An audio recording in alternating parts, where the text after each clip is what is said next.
ደስታ እንግዲህ ሲጠፋ የኛ ተስፋ የቆረጠ መስሎ ነበረ። ዛሬም እንግዲህ እንደምታወቀው ተስፋ አልቆረጠም። ከዚህ በኋላም አገኛታለሁ ከሷ ጋር ሆናለሁ የሚል ተስፋ አለው እና እየዘፈነ ናፍቀሽኛል፣ የት ነሽ የኔ እናት፣ አልቻልኩም ካንቺ ርቄ ህይወት አልሆነችልኝም ብላኛለች፣ እባክሽ ወደ እኔ ተመለሺ እያለ እንግዲህ እየዘፈነላት መጥተዋል።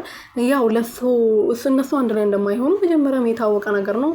ደስታ ደግሞ ችግሩ ቆንጅዬ ነው፣ ጠንበለል ነው፣ ሸበላ ነው፣ ንግግር አይችልም አንደኛ። ሁለተኛ ደግሞ በገንዘብ ሁሉም ነገር ማድረግ የሚችል ሰው ነኝ ብሎ ያስባል። ለዛ ነው። ሩትዬ ደግሞ እንደዛ የምትገዛ ሴት አይደለችም፣ በገንዘብ የምትገኝ ሴት አይደለችም።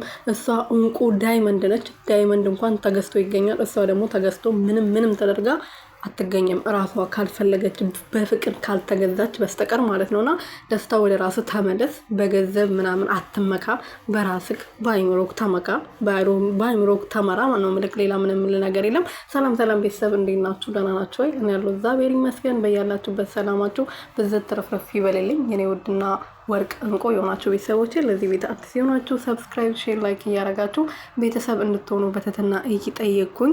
ደስታ ከብዙ መጥፋት በኋላ ከብዙ ጥፍት ብሎ ነበረ። ስለ ሩትዬ ያው በሚዲያ በእንትን ምናምን ያወራል፣ ግን ከሩትዬ ጋር ከተገናኙ ሳምንት ሊሆነው ወደዛ ከዛ በላይ ነገር ነውና አሁን ደግሞ እየዘፈነ እያለቀሰ የሷ ፎቶ ለጥፎ እየዘፈነ መጥቷል። ያው ቲክቶክ ላይ ስትገቡ ብቻውን የበሰተ ቪዲዮ 2-3 ቢኖር ነውና የሷ ፎቶ ነው ያለው። ይሄ ልጅ ፍቅር በጣም አንገላቶታል። እኔ ራሱ ማልቀሴ ነው በቃ። ታውቃላችሁ አይደለ?